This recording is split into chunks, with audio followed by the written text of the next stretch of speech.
जय श्री कृष्णा। मैं संध्या शर्मा श्री चैतन्य महाप्रभु की कथा में आप सभी हरि भक्तों का स्वागत करती हूँ। जब काजी की शिकायत करके सभी भक्त लोग आकर प्रभु से कहने लगे, प्रभु इधर आप संकीर्तन के लिए कहते हैं, उधर काजी हमें आदेश देता है संकीर्तन बंद करने का, और प्रभु हमें बड़ा भय लगता है। प्रभु ने लोगों को बहुत समझाया, लेकिन लोगों का डर दूर नहीं हुआ। तब प्रभु ने कह दिया, आप लोग घबराएं नहीं, मैं स्वयं काजी के सामने संकीर्तन करता हुआ निकलूंगा। देखें वह मुझे संकीर्तन से किस प्रकार रोकता है। प्रभु के इस आश्वासन से सभी भक्तों को बड़ी प्रसन्नता हुई। दूसरे दिन महाप्रभु ने नित्यानंद जी को आज्ञा दी, संपूर्ण नगर में इस संवाद को फैला दो कि हम आज सायंकाल के समय काजी की आज्ञा के विरुद्ध नगर में संकीर्तन करते हुए निकलेंगे। सभी लोग हमारे घर एकत्रित हो जाएं और प्रकाश के लिए एक एक मशाल भी साथ लेते आएं। नित्यानंद जी तो बहुत दिनों से चाहते थे कि एक दिन महाप्रभु संपूर्ण नगर में संकीर्तन करते हुए निकलें, तो लोगों को पता तो चले संकीर्तन में कितना माधुर्य है। जो लोग संकीर्तन का विरोध करते हैं, वे एक दिन भी यदि गौरांग के प्रेम नृत्य को देख लेंगे तो वे संकीर्तन के भक्त बन ही जाएंगे। सभी लोग इस मुनादी को सुनकर आनंद से उछलने लगे। उनमें सब में एक अज्ञात शक्ति का जोश आ गया।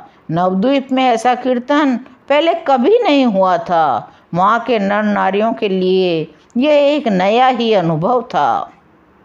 बातें तो उन्होंने बहुत सुनी थी, कीर्तन की भी और निमाई के नृत्य की भी, परंतु देखने का सौभाग्य हर किसी को नहीं मिला था। नगर भर को अच्छे से सजाया गया, सड़कों पर छिड़काव किया गया, स्थान स्थान पर धूप गुग्गल आदि सुगंधित वस्तुएं जलाई गई, दोनों ओर भांति भांति की ध्वजाएं फहराई गई। सड़क के किनारे 2 मंजिले 3 मंजिले मकान लाल पीली हरी नीली रंगीन साड़ियों से सजाए गए, कागज की पताकाएं फहराई, कई रंगीन कपड़ों की झंडियाँ, कई मंगल सूचक कोरे घड़े जल से भर भर कर रख दिए गए।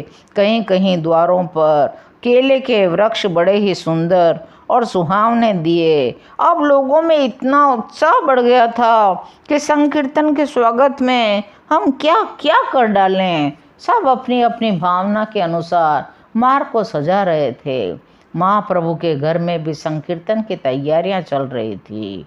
महाप्रभु के भक्त अंतरंग भक्त गदाधर ने महाप्रभु का श्रृंगार किया। प्रभु के घुंघराले काले काले बालों में भांति भांति के सुगंधित तेल डालकर उनका जूरा बांधा, उनमें मालती चंपा आदि के सुगंधित पुष्प गूथे, नासिका के ऊपर ऊर्ध्व पुंड्र लगाया गया, केसर कुमकुम की महीन बिंदियों से मस्तक और दोनों कपोलों के ऊपर पत्रावली बनाई गई, अंग प्रत्यंग की सजावट की गई। बढ़िया पीला पीताम्बर उन्होंने अपने शरीर पर धारण किया। नीचे तक लटकती हुई किनारीदार चुनी हुई पीले रंग की धोती पहनी। गदाधर ने घुटनों तक लटकने वाला एक बहुत ही सुंदर हार प्रभु के गले में पहना दिया। मुख में सुंदर पान की बीरी लगी हुई थी। बाईं तरफ का कपोल इससे थोड़ा उठा हुआ मालूम होता था। जब प्रभु श्रृंगार करके घर से बाहर निकले तो द्वार पर अपार भीड़ खड़ी प्रभु की प्रतीक्षा कर रही थी। हरि बोल कोलाहल होने लगा। प्रभु ने दोनों हाथ उठाकर भीड़ को शांत किया। प्रभु ने अपने पैरों में और गदाधर ने प्रभु के दोनों चरणों में और भक्तों ने अपने अपने पैरों में नूपुर पहन लिए। अब प्रभु ने जैसे ही ध्वनि करी, एक साथ सहस्त्रों भक्तों ने अपने अपने नूपुरों को बजाया। भीड़ में स्त्री पुरुष बालक वृद्ध युवा सभी कोई थे, जाति पाति का कोई भेद नहीं था। भीड़ में जितने आदमी थे सभी के पास एक एक मशाल थी। गोधूलि का सुखमय समय था। आकाश मंडल में भगवान दीवानाथ गौर चंद्र के असह्य रूप लावण्य से पराभव पाकर अस्ताचल में मुंह छिपाने के लिए उद्योग कर रहे थे। सब लोगों के यथा योग्य खड़े हो जाने पर प्रभु ने नूपुर बजाकर इशारा किया। प्रभु का संकेत पाते ही ढोल करतालों की मधुर ध्वनि से आकाश मंडल गूंजने लगा। सबसे पीछे नित्यानंद और गदाधर के साथ प्रभु नृत्य कर रहे थे। आज तो महाप्रभु का नृत्य देखते ही बनता था। लोग गदगद कंठ से गा रहे थे, तुम्हारे चरणे मन लगुरे हे सारंगधर। और सारंगधर बोलते बोलते प्रभु का गला भर आता। अलग अलग लोग अलग अलग तरह के भजन गाने लगे। इतनी तन्मयता तो मनुष्य शरीर में संभव ही नहीं। कोई कहता निमाई साक्षात नारायण है। ऐसा सुख हमने जीवन में कभी नहीं पाया। प्रभु संकीर्तन करते हुए गंगा जी के घाट की ओर जा रहे थे। भगवत भक्त सदगृहस्थ अपने अपने द्वारों पर आरती लिए हुए खड़े थे। कोई प्रभु के ऊपर पुष्पों की वर्षा करता, कोई भक्तों को माला पहनाता, कोई बहुमूल्य इत्र फुलेल की शीशी उठाकर प्रभु के ऊपर उंडेल देता। सभी संसारी विषयों का चिंतन छोड़कर प्रभु के साथ सारे के सारे लोग संकीर्तन की प्रेम धारा में बहने लगे। न तो काजी का ध्यान रहा, न ही उसके अत्याचारों का। आज तो प्रभु के प्रभाव से सभी अपने आप को स्वतंत्र समझने लग गए। जब प्रभु को इस बात का पता चला कि कुछ उपद्रवी लोग जनता को बीच में भड़का रहे हैं और कह रहे हैं निमाई पंडित हजारों मनुष्यों को साथ लिए हुए तुम्हें पकड़ने के लिए आ रहा है, इस तरह जाकर उन्होंने काजी से कह दिया और लोगों से कह रहे थे काजी के लोग तुम्हें जान से मार डालेंगे। काजी कमजोर हृदय वाला साबित हुआ। उसने देखा लोग सही कह रहे हैं कि निमाई पंडित हजारों मनुष्यों को साथ लेकर मुझे मारने आ रहा है, तो उसकी फौज ने भी डर कर जवाब दे दिया और काजी डर के मारे घर के भीतर जा छिपा। इधर प्रभु को इस बात का पता चला कि उपद्रवी लोग काजी को भड़काकर इधर हमारी जनता को भड़काने का प्रयत्न कर रहे हैं, तो उन्होंने उसी समय संकीर्तन बंद कर देने की आज्ञा दी। सभी ने अपने अपने वाद्य नीचे उतार कर रख दिए। क्षण भर में ही वहां सन्नाटा छा गया। खबरदार, किसी ने भी काजी को तनिक भी क्षति पहुंचाने का उद्योग किया तो उससे अधिक अप्रिय मेरा और कोई न होगा, प्रभु ने जोर से कहा। प्रभु का कहना था सभी उपद्रवी अपने अपने हाथों से शाखा और ईंट पत्थर फेंककर चुपचाप प्रभु के समीप आ बैठे। प्रभु ने जाकर काजी के नौकरों से कहा, काजी से हमारा नाम लेना और कहना आपको उन्होंने बुलाया है। आपके साथ कोई अभद्र व्यवहार नहीं कर सकता। आप थोड़ी देर को बाहर चलें। काजी जो घर में छिप गया था, जिसके सेवक भी घर में छिप गए थे, वे डरते हुए काजी के पास गए और काजी को सब बात कह सुनाई। काजी ने जब बाहर आया तो उन्होंने निमाई पंडित ने बड़े प्रेम से कहा, क्यों जी, ये कहाँ की रीति है? हम तो आपके द्वार पर अतिथि होकर आए हैं और आप हमें देखकर घर में जा छिपे। काजी लज्जित होते हुए प्रेम भाव से कहने लगा, मेरा बड़ा सौभाग्य जो आप मेरे घर पर पधारे। मुझे तो लगा आप क्रोधित होकर मेरे यहाँ आ रहे हैं, इसलिए मैं आपके सम्मुख नहीं आया। प्रभु ने कहा, क्रोध करने की क्या बात थी?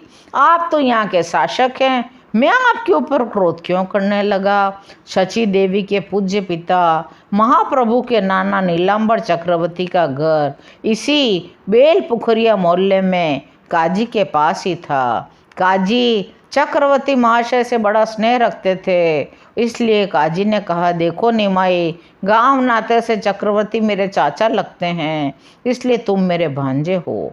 मैं तुम्हारा मामा हूँ। मामा के ऊपर भांजा यदि अकारण क्रोध भी करे तो मामा को सहना पड़ता है। मैं तुम्हारे क्रोध को सह लूँगा। तुम जितना चाहे मेरे ऊपर क्रोध कर लो।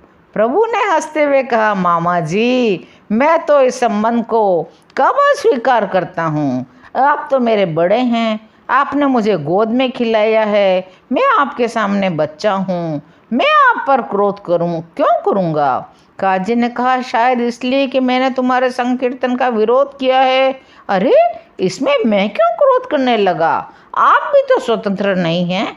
आपको तो बादशाह की जैसी आज्ञा मिली होगी, वही आपने किया है। यदि कीर्तन करने वालों को दंड देना आपने निश्चय किया हो तो हम सभी उसी अपराध को कर रहे हैं। हमें खुशी से दंड दीजिए, हम इसीलिए तैयार होकर आए हैं। काजी ने कहा, बादशाह की तो ऐसी कोई आज्ञा नहीं थी, लेकिन तुम्हारे ही लोगों में से बहुत से पंडितों ने ही आकर मुझसे शिकायत की थी। प्रभु ने पूछा, अच्छा, तो आप सब लोगों को संकीर्तन से नहीं रोकते? काजी ने कहा, यह बड़ी गुप्त बात है, तुम एकांत में चलो तो मैं कहूँ। प्रभु ने कहा, यहाँ सब अपने ही आदमी हैं, इनके सामने संकोच न करें। तो काजी ने कहा, गौर हरि, मुझे तुम्हें गौर हरि कहने में अब संकोच नहीं होता। भक्त तुम्हें गौर हरि ही कहते हैं, इसलिए तुम सचमुच में हरि हो। तुम ये निमाई कृष्ण कृष्ण कहकर सबको बर्बाद कहता है, ऐसा कुछ मुल्लाओं ने आकर मुझसे कहा था। मैंने विवश होकर एक दिन एक भक्त के घर में जाकर ढोल फोड़ा था और उसी रात मुझे एक बड़ा भयंकर स्वप्न आया था कि एक बड़ा भारी सिंह मेरे समीप आकर कह रहा है, अगर तुमने संकीर्तन का विरोध किया तो उस ढोल की तरह ही मैं तुम्हारा पेट फोड़ दूंगा। और उसने अपने तीक्ष्ण पंजों से मेरे पेट को विदारण कर दिया। इतने में ही मेरी आंख खुल गई। मेरी देह पर उन नखों के चिन्ह आज तक हैं। काजी के मुख से ऐसी बात सुनकर प्रभु ने काजी का जोर से आलिंगन कर लिया। मामा जी, आप तो परम वैष्णव बन गए। हमारे शास्त्रों में लिखा है, जो किसी भी बहाने से हंसी में, दुख में वैसे ही भगवान के नामों का उच्चारण कर लेता है, उसके संपूर्ण पाप नष्ट हो जाते हैं। आपने तो कई बार हरि कृष्ण इन सुमधुर नामों का उच्चारण किया है। आपकी बुद्धि बड़ी निर्मल हो गई है। अच्छा मामा जी, आपसे मुझे यही बात कहनी थी। अब आप संकीर्तन का विरोध कभी न करें। काजी ने कहा, गौर हरि, तुम साक्षात नारायण स्वरूप हो। मैं तुम्हारे सामने शपथ पूर्वक कहता हूँ, मैं अपने कुल परिवार को छोड़ सकता हूँ, मैं कुटुंबी जात वालों का परित्याग कर सकता हूँ, लेकिन आज के बाद मैं कभी संकीर्तन का विरोध नहीं करूँगा। सभी भक्त मारे प्रसन्नता के उछलने लगे और काजी भी साथ साथ चलने लगा। हरि बोल ये ध्वनि करते हुए प्रभु ने आज का यह संकीर्तन समाप्त किया। आज की यह सुंदर कथा यहीं विश्राम लेती है। शेष कथाओं को सुनने के लिए चैनल को सब्सक्राइब करिए और मेरे साथ बड़े प्रेम से बोलिए, हरि बोल, हरि बोल, हरि हरि बोल।